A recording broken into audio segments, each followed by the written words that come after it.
നമസ്കാരം.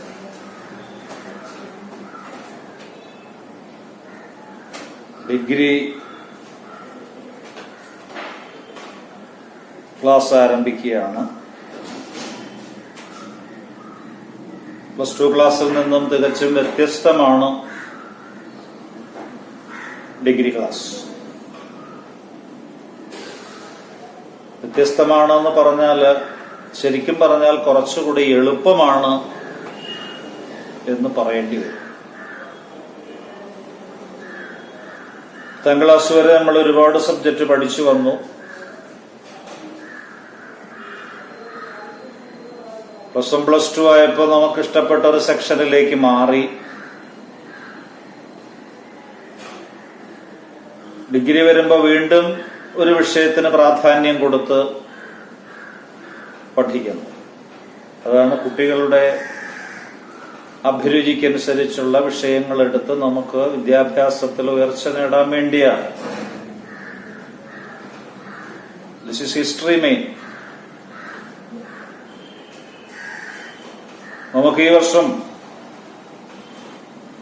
First year ആണ്. മൊത്തം 3 വർഷത്തെ കോഴ്സ്, 3 years. ഫസ്റ്റ് ഇയറിന് ഒരു മെയിൻ പേപ്പർ, പിന്നെ ഇംഗ്ലീഷ്, ഹിന്ദി ഓർ മലയാളം, അത് നിങ്ങൾക്ക് ഇഷ്ടപ്പെട്ടത് എടുക്കാം. either Hindi or Malayalam. ഒരു main paper, English paper, then either Malayalam or Hindi. ഇത്രയേ ഉള്ളൂ ഫസ്റ്റ് ഇയർ. ഞാൻ പറഞ്ഞല്ലോ, വിഷയങ്ങളുടെ എണ്ണം കുറയുക, പക്ഷെ പഠിക്കുന്നതിന്റെ വിശാലത വർദ്ധിക്കുന്നു. 10ാം ക്ലാസ്സിൽ 1.5 പേജിൽ കവിയാതെ ഉപന്യസിക്കാൻ പറഞ്ഞത് +2 വരുമ്പോ 3 പേജോ 3.5 പേജോ ആയി മാറുന്നു. അത് ഡിഗ്രിക്ക് വരുമ്പോ 7 പേജ് 8 പേജ് 9 പേജായി മാറുന്നു. PGക്ക് വരുമ്പോൾ അത് 20 പേജായി മാറുന്നു. അതാണ് ആ വ്യത്യാസം. ഫസ്റ്റ് ഇയറിന് ഇത്രേ പഠിക്കാനുള്ളൂ നിങ്ങൾക്ക്. ഇംഗ്ലീഷും മലയാളവും മെയിൻ്റെ ഒരു പേപ്പർ. സെക്കൻഡ് ഇയറിന് വരുമ്പോ അപ്പോഴും മെയിൻ ഒരു പേപ്പറേ ഉള്ളൂ. ഇംഗ്ലീഷും മലയാളവും വരും, പ്ലസ് 2 സബ്സിഡിയറി പേപ്പറൂടെ വരും, പൊളിറ്റിക്കൽ സയൻസും എക്കണോമിക്സും. തേർഡ് ഇയറിന് വരുമ്പോ 4 മെയിൻ പേപ്പർ മാത്രമേ ഉള്ളൂ. തേർഡ് ഇയറിന് വെറും 4 മെയിൻ പേപ്പർ മാത്രം. ഇനി ഫസ്റ്റ് ഇയറിന് ഒരു മെയിൻ പേപ്പർ, അതിന്റെ പേര് എമർജൻസ് ഓഫ് മോഡേൺ വേൾഡ് എന്നാണ്. എമർജൻസ് ഓഫ് മോഡേൺ വേൾഡ് 100 മാർക്കിനാണ്. Emergence of modern world. Second ഇയറിനും മെയിൻ പേപ്പർ ഒന്നേ ഉള്ളൂ. അതിന്റെ പേര് സോഷ്യൽ ഫോർമേഷൻ ഇൻ ഇന്ത്യ എന്നാണ്. 2 സബിന്റെ പേപ്പർ വരും, ഒന്ന് എക്കണോമിക്സും ഒന്ന് പൊളിറ്റിക്കൽ സയൻസും. അതും 100. ഇപ്പൊ ഫസ്റ്റ് ഇയറിന്റെ മെയിൻ 100 മാർക്കിനും സെക്കൻഡ് ഇയറിന്റെ മെയിൻ 100 മാർക്കിന് 2 സബ് 200 മാർക്ക്. അപ്പൊ എത്രയായി? ഫസ്റ്റ് ഇയറിന് മെയിന്റെ ഒരു പേപ്പർ 100 മാർക്ക്, സെക്കൻഡ് ഇയറിന്റെ ഒരു മെയിൻ പേപ്പർ 100 മാർക്ക്, 2 സബ്സിഡറി വരുന്നു. അപ്പൊ എത്രയായി? 400 ആയി. തേർഡ് ഇയറിന് 4 മെയിൻ പേപ്പർ മാത്രമാണ്. സെക്കൻഡ് ഇയറിന്റെ പേപ്പറിന്റെ പേര് സോഷ്യൽ ഫോർമേഷൻ എന്നാണ്. തേർഡ് ഇയറിന്റെ 4 മെയിൻ പേപ്പർ, ഒന്ന് ഹിസ്റ്റോറിയോഗ്രാഫി, ഒന്ന് കൊളോണിയലിസം ഇൻ ഇന്ത്യ, ഒന്ന് Kerala history, survey of Kerala history. ഒന്ന് ഇന്റർനാഷണൽ റിലേഷൻഷിപ്പ്. അങ്ങനെ 4 പേപ്പർ. ചുരുക്കത്തിൽ ഫസ്റ്റ് ഇയറും സെക്കൻഡ് ഇയറും കൊണ്ട് നിങ്ങൾ ഇംഗ്ലീഷും മലയാളവും തീർക്കും, സബ് തീർക്കും. ഡിഗ്രിയുടെ ഒരു പ്രത്യേകത എന്താന്ന് ചോദിച്ചാൽ, നമ്മുടെ ഫസ്റ്റ് ക്ലാസ് സെക്കൻഡ് ക്ലാസ് വിജയമൊക്കെ എന്നൊക്കെ പറയണത് മെയിനിന്റെയും സബിന്റെയും മാർക്ക് മാത്രമേ എടുക്കൂ. ഇംഗ്ലീഷും മലയാളവും കിട്ടിയാലേ ഹയർ സ്റ്റഡിക്ക് പോകാൻ പറ്റും. പക്ഷെ ക്ലാസ് നിശ്ചയിക്കുന്നതിൽ ഇംഗ്ലീഷിന്റെയും മലയാളത്തിന്റെയും മാർക്ക് എടുക്കാറില്ല. എത്രയ്ക്കാണ്? 800-നാണ്. ഫസ്റ്റ് ഇയറിന്റെ 100, സെക്കൻഡ് ഇയറിന്റെ 100-ഉം 2 സബിന്റെ അവിടെ ചേരുമ്പോ 300. അപ്പൊ സെക്കൻഡ് ഇയറിന് 300-നാണ്, ഫസ്റ്റ് ഇയർ 100, 400. തേർഡ് ഇയറിന് 4 main paper. Historiography, colonialism in India. Colonialism in India എന്ന് വെച്ചാൽ ഇന്ത്യയുടെ ചരിത്രം, മോഡേൺ ഇന്ത്യൻ ചരിത്രമാണ് പഠിക്കേണ്ടത്. കൊളോണിയലിസം എന്നാണ് പേരെങ്കിലും മോഡേൺ ഇന്ത്യൻ ചരിത്രമാണ്. അടുത്ത പേപ്പർ എന്ന് പറയുന്നത് കേരള ഹിസ്റ്ററി, നമ്മളെ നാട്, നമ്മുടെ സംസ്ഥാനം നേരത്തെ എങ്ങനെയായിരുന്നു, അതാണ് സർവേ ഓഫ് കേരള ഹിസ്റ്ററി. പിന്നെ വരുന്നൊരു പേപ്പർ ഇന്റർനാഷണൽ റിലേഷൻഷിപ്പ്, ചുരുക്കം പറഞ്ഞ വേൾഡ് ഹിസ്റ്ററിയാണ്. ഇതാണ് ഡിഗ്രിയുടെ ഒരു മോഡൽ. വളരെ ഈസിയായി ഫസ്റ്റ് ക്ലാസ്സുകളും നല്ല മാർക്കുകളും മേടിക്കാൻ പറ്റുന്നതാണ് ഡിഗ്രി കോഴ്സ്. കുറച്ച് മനസ്സും നമ്മൾ ഇതിൽ കൊടുത്താൽ മതി. സോ നമുക്ക് ആദ്യത്തെ പേപ്പർ നോക്കാം. പേപ്പറിനെ കുറിച്ച് എല്ലാവർക്കും മനസ്സിലാവുമല്ലോ. ഫസ്റ്റ് ഇയറിന്റെ paper emergence of modern world. Second ഇയറിന്റെ സോഷ്യൽ ഫോർമേഷൻ ഇൻ ഇന്ത്യ.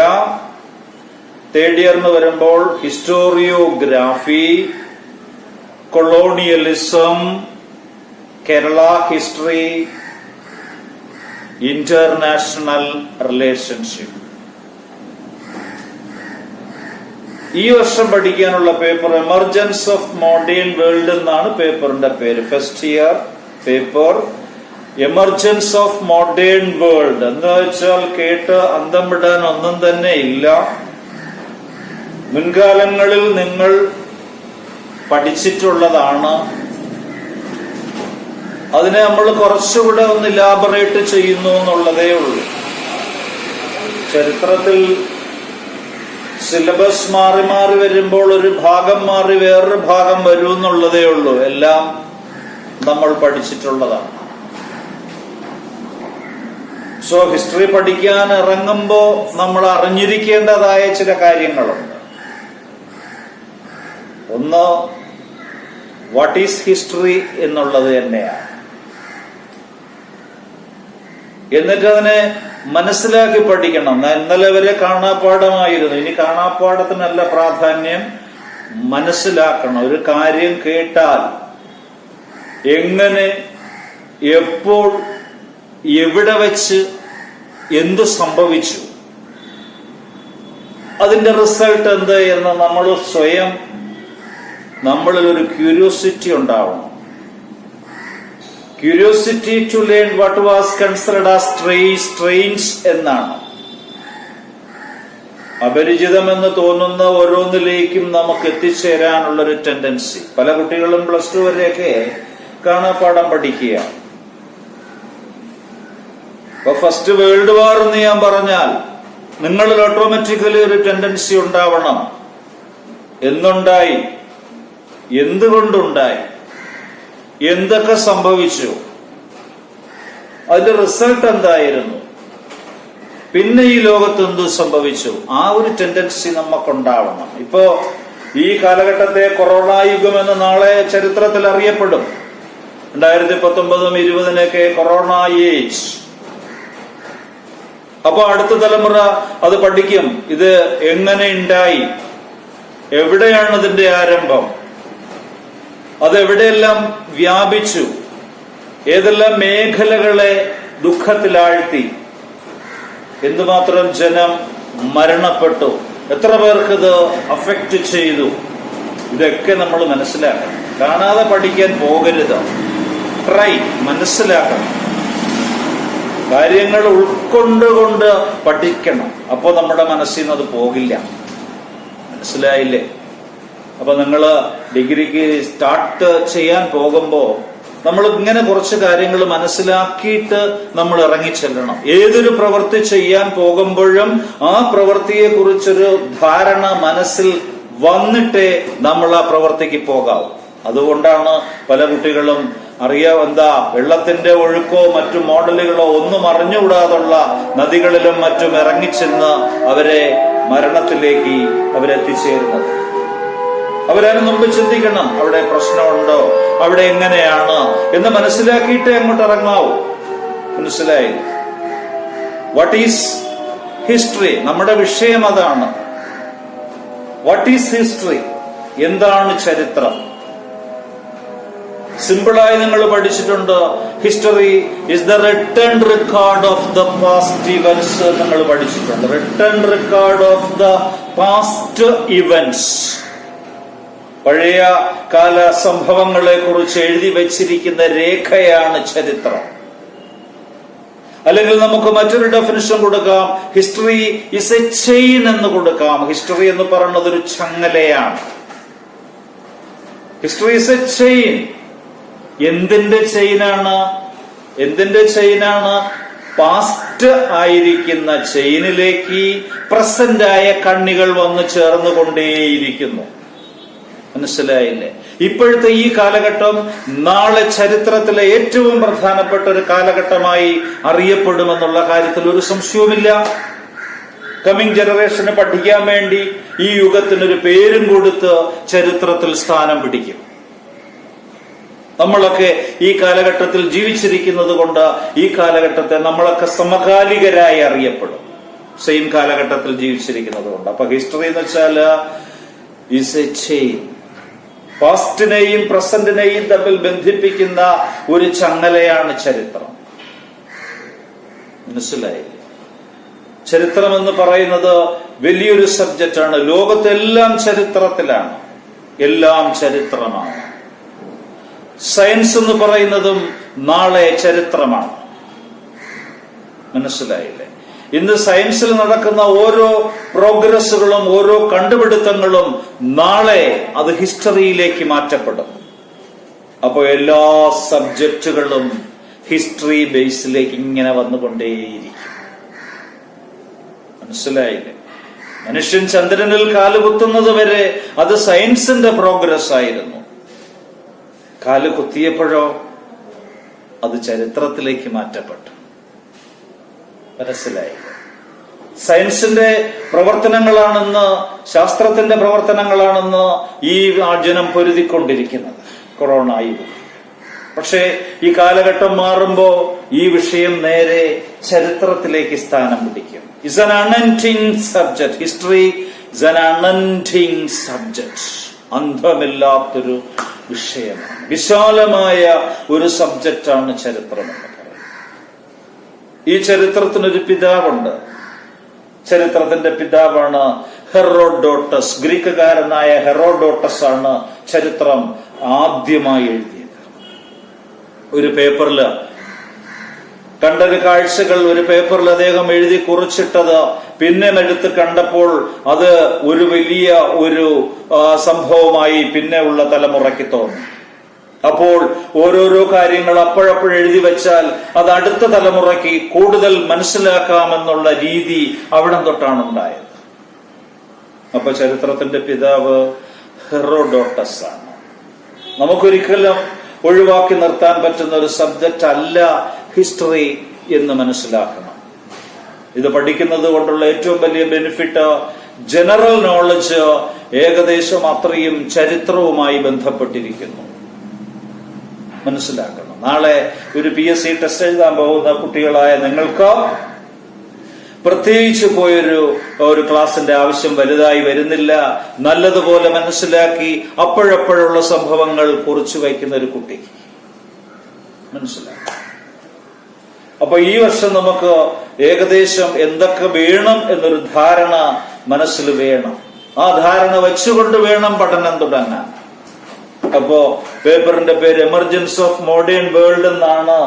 100 മാർക്കിനാണ്. അതിന്റെ മോഡൽ എന്ന് പറയുന്നത് നിങ്ങൾ +2 പഠിച്ചതുപോലെ ധാരാളം മോഡലുകളൊന്നുമില്ല. നിങ്ങൾക്ക് ആദ്യം വരുന്നത് ഒരു മാപ്പ് ഉണ്ട്. 2 മാപ്പ് തരും, 2 ഔട്ട്ലൈൻ തരും. നിങ്ങളൊന്ന് അടയാളപ്പെടുത്തി കൊടുത്താൽ മതി. ഒരു മാപ്പ്. അത് കഴിഞ്ഞാൽ വരുന്നത് ലോങ് എസ്സേ.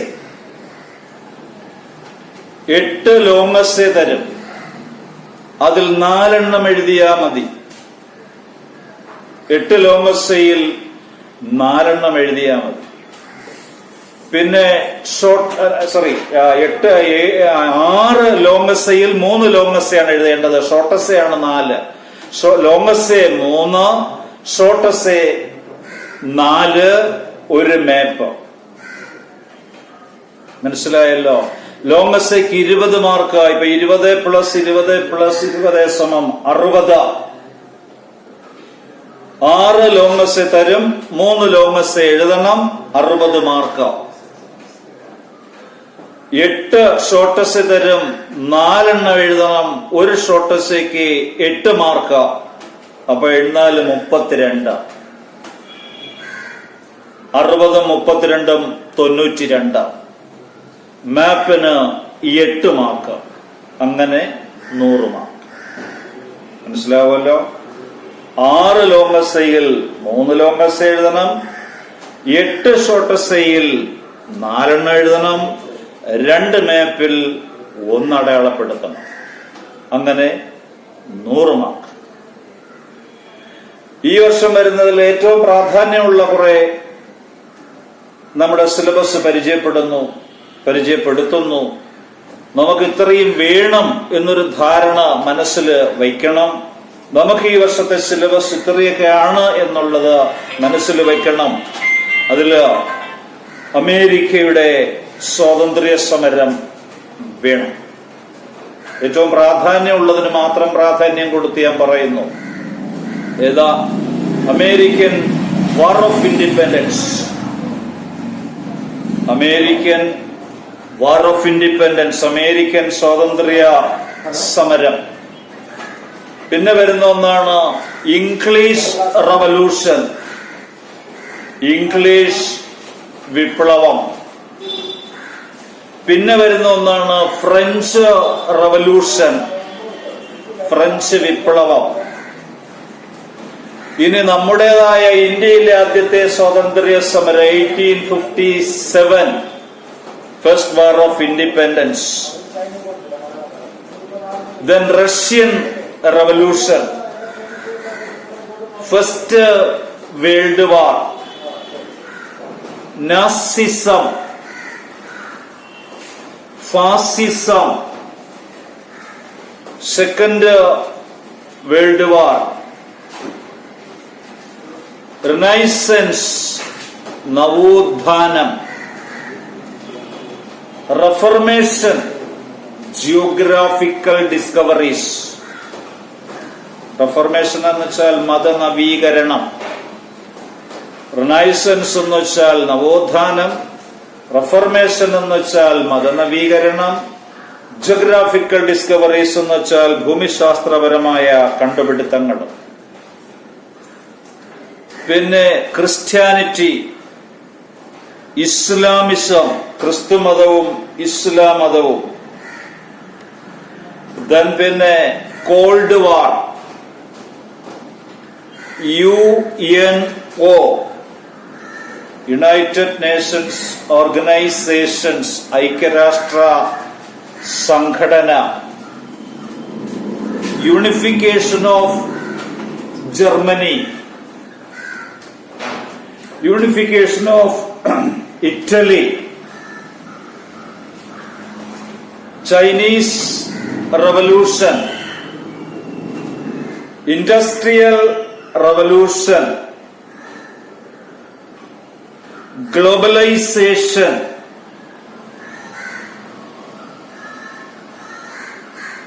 feudalism,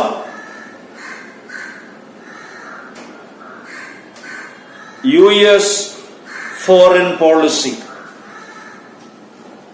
ഇത്രയും ആദ്യം മനസ്സിലാക്കുക.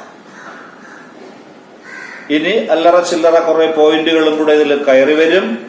എങ്കിലും ഇത്രയും പഠിക്കുന്ന ഒരു കുട്ടിക്ക് ഷുവർ നമുക്ക് പരീക്ഷയ്ക്കുള്ള എല്ലാം തന്നെ ഇത്രയും എസ്സേകളിൽ നിന്ന് നമുക്ക് കിട്ടും. അപ്പൊ വളരെ ഈസിയാണ്. പഠിച്ചെടുക്കുക എന്ന് പറയുന്നത് വലിയ കാര്യമല്ല. ഇതിൽ ആദ്യത്തെ പോയിന്റാണ് അമേരിക്കൻ വാർ ഓഫ് ഇൻഡിപെൻഡൻസ്. അത്യാവശ്യം നിങ്ങൾ ചില കാര്യങ്ങളൊക്കെ ഓർമ്മിച്ചിരുന്നാൽ മതി. American war of independence 1775 American സ്വാതന്ത്ര്യ സമരം. ആർക്കെതിരെ? സ്വാതന്ത്ര്യ സമരം എന്ന് വെച്ചാൽ എന്താണ്? മറ്റുള്ള രാജ്യം തങ്ങളെ അടിമകളാക്കി വെച്ചിരിക്കുമ്പോൾ സ്വാതന്ത്ര്യത്തിന് വേണ്ടിയുള്ള സമരം. നമ്മൾ ഇന്ത്യ ബ്രിട്ടന്റെ കൺട്രോളിലായിരുന്നു. അതുപോലെ ബ്രിട്ടന്റെ കോളനി ആയിരുന്നു അമേരിക്കയിൽ. വേൾഡിന്റെ നല്ലൊരു ഭാഗം ബ്രിട്ടന്റെ കൺട്രോളിലായിരുന്നത് കൊണ്ടാണ് ബ്രിട്ടനെ സൂര്യൻ അസ്തമിക്കാത്ത സാമ്രാജ്യത്തിന്റെ ഉടമകൾ എന്ന് പറഞ്ഞത്. ഒരു സൈഡിൽ സൂര്യൻ അസ്തമിച്ചാലും മറു സൈഡിൽ സൂര്യൻ ഉദിച്ചിരിക്കും. അവിടെ അസ്തമിക്കുമ്പോൾ ഇവിടെ ഉദിച്ചിരിക്കും. രണ്ടായാലും അത് ബ്രിട്ടന്റേതാണ്. അതുകൊണ്ടാണ് ബ്രിട്ടനെ സൂര്യൻ അസ്തമിക്കാത്ത സാമ്രാജ്യത്തിന്റെ ഉടമസ്ഥർ എന്ന് വിളിച്ചത്. അവരുടെ മേധാവിത്വത്തിനെതിരെ അമേരിക്കയിലും സമരം ഉണ്ടായതാണ് American war of independence. War against Britain, against the colonial policy of British authorities. അതാ ഞാൻ പറഞ്ഞത്, ഇതിൽ PSCയുടെയും പല ചോദ്യങ്ങളും കയറി വരുമെന്ന്. ഇപ്പൊ നിങ്ങൾ പഠിച്ചിട്ടുണ്ടായിരിക്കാം ഉദയ സൂര്യന്റെ നാട്. രണ്ടും അടുത്തടുത്ത ചോദ്യങ്ങളാണ്. സൂര്യൻ അസ്തമിക്കാത്ത സാമ്രാജ്യവും ഉദയസൂര്യന്റെ നാടും. ഉദയസൂര്യന്റെ നാട് ജപ്പാൻ. എന്തുകൊണ്ടാണ് ചരിത്രകാരന്മാർ അങ്ങനെ ഒരു കോഡ് കൊടുത്തിരിക്കുന്നത്? എന്താ കാരണമെന്ന് ചോദിച്ചാൽ 1945 സെക്കൻഡ് വേൾഡ് വാറിൽ അമേരിക്ക തകർത്തെറിഞ്ഞ രാജ്യമാണ് ജപ്പാൻ. ഹിരോഷിമയിലും നാഗസാക്കിയിലും അമേരിക്ക ആറ്റം ബോംബ് വർഷിച്ചു.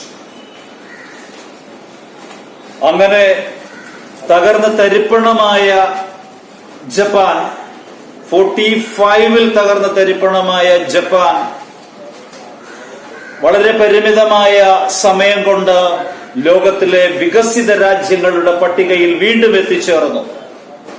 അതുകൊണ്ടാണ് ജപ്പാനെ ഉദയസൂര്യന്റെ നാടെന്ന് വിളിക്കുന്നത്. അപ്പോ അടുത്ത ദിവസം നമുക്ക് അമേരിക്കൻ സ്വാതന്ത്ര്യ സമരം സ്റ്റാർട്ട് ചെയ്യാം. ഓർമ്മിച്ചോളൂ, 1775 അമേരിക്കൻ സ്വാതന്ത്ര്യ സമരം ആരംഭിച്ചത്. അവരത് വലിയ വിജയത്തിൽ എത്തിച്ചേർന്നു. അത് സ്വാതന്ത്ര്യ സമരങ്ങളുടെ ആദ്യത്തെ അറിയപ്പെടുന്ന സ്വാതന്ത്ര്യ സമരങ്ങളുടെ പട്ടികയിൽ പെടുന്നു. ഓക്കെ, നെക്സ്റ്റ് ക്ലാസ് നമുക്ക് അമേരിക്കൻ സ്വാതന്ത്ര്യ സമരം ആരംഭിക്കാം.